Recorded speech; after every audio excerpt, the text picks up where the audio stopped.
sobre a nossa família. Eu quero deixar aqui em Mateus. Glória a Jesus. Glória a Deus. Mateus capítulo 14. Antes de louvar ao Senhor, eu estava meditando nessa palavra.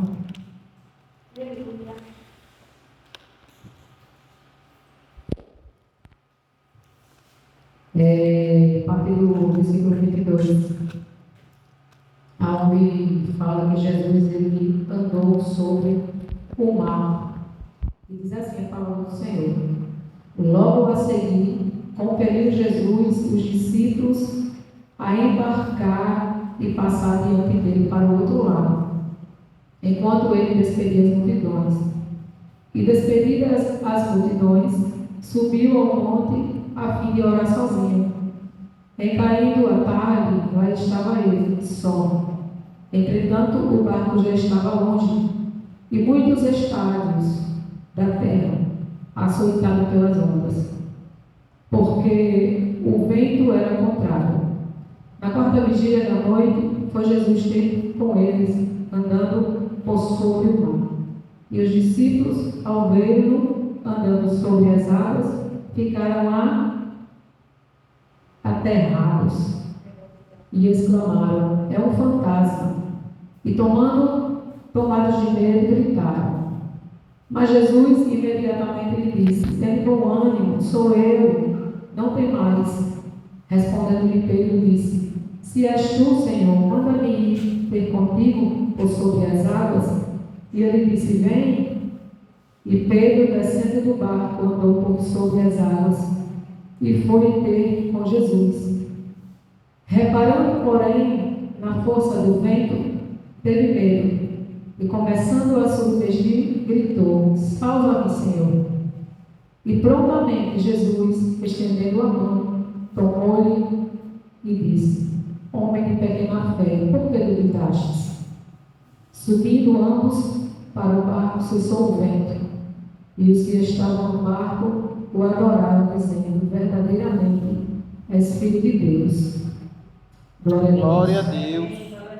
Irmãos, quando a gente para ler essa palavra, a gente se depara Jesus com um propósito, não é? Um propósito que ele gostaria de executar um pouco antes, que é a multiplicação, né? A primeira multiplicação de pães e peixes. Glória a Deus. Se a gente voltar um pouquinho, a gente vai ver qual era o propósito. O propósito do Senhor era se retirar para orar.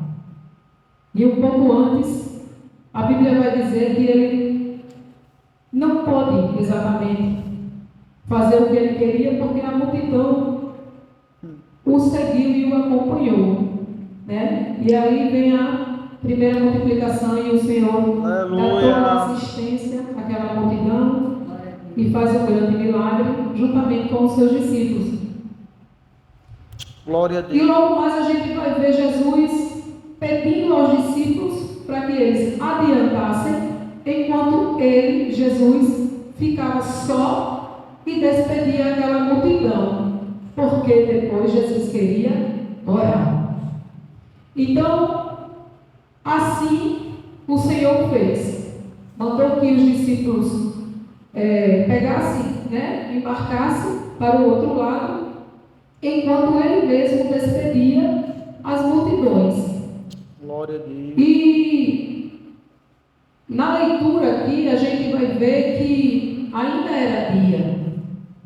Jesus ainda estava com a multidão, ainda era dia, né?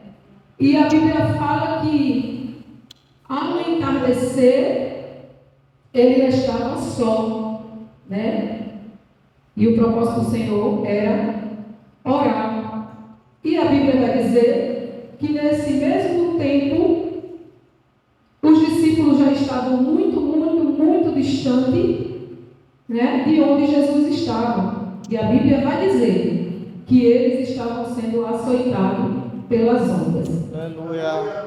E aí eu fui meditar um pouquinho e eu disse: Deus, o Senhor parece que demorou para chegar, né?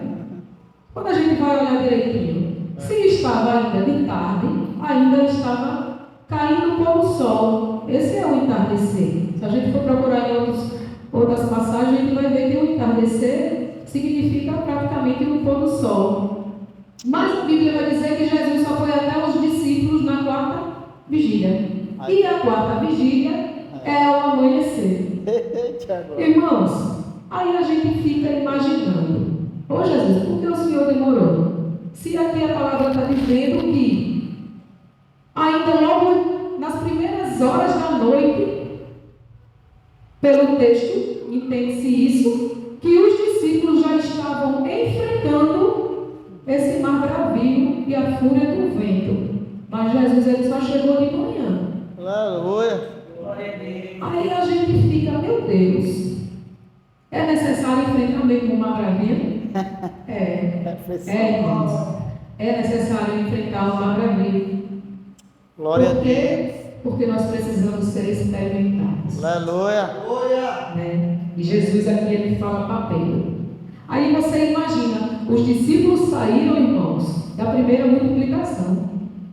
O Senhor alimentou multidões com pães e peixes. Aleluia. E logo em seguida, acontece isso com os discípulos. Aí a gente pensa: meu Deus, mas eles estavam contigo, tinham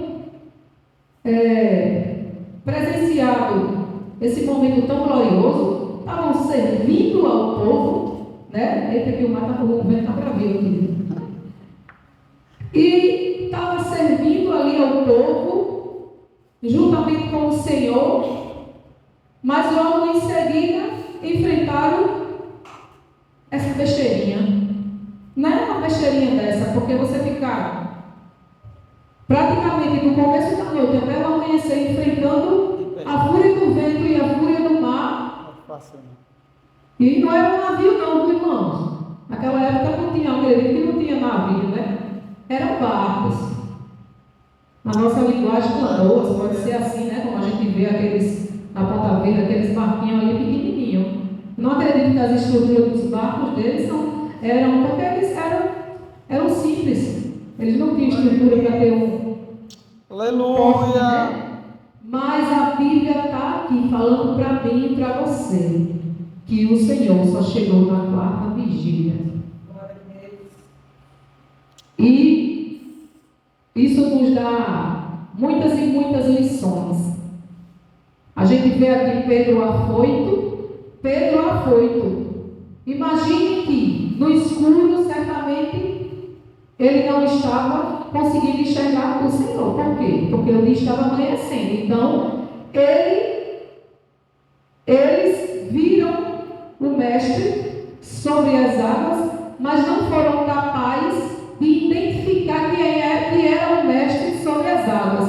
Precisou o Senhor falar. E eu imagino que o Senhor não falou baixinho, né? Eu imagino que o Senhor falou em um tom alto. Por quê? Porque o vento estava forte, o mar estava forte e eles também estavam se movimentando. É assim que a gente começa a imaginar a história. Então o Senhor falou com eles para os acalmar, né? Glória a Deus. Mas aí Pedro, afoitinho, já foi logo colocando a fé dele em ação. Mas logo em seguida a fé dele começou a afundar, juntamente com as circunstâncias do momento, né, que ele estava ali enfrentando. E da mesma forma que ele pede: Senhor, me permita, né? Deixe-me ir até o Senhor, um pouco das minhas palavras. O Senhor diz: vem, né? E assim Pedro foi, mas olhou para a circunstância e começou a naufragar. Mas graças ao Senhor, ele trouxe Pedro de volta, deu a ele um novo fôlego. Glória a Deus. E ainda disse: homem de pequena fé. Mas irmãos, para nossa alegria, a fé pode ser pequena, para o Senhor não importa não. Verdade. Só basta ter fé e confiar. Glória a Eu quero Deus. dizer que a igreja do Senhor não espere um marcal na sua vida. Simplesmente porque está na posição, porque está fazendo a obra, porque está como mestre. Irmãos, o mal, Aleluia. ele vai ficar bravio nas nossas vidas. Pode não ser nas mesmas circunstâncias, mas vale. Mas eu quero dizer para a igreja: tenha fé. Glória a Deus. Mesmo que ela esteja pequenininha, né? Pouca, como a de Pedro, que estava tão afoito e tão disposto, mas não demorou muito, ele foi experimentado.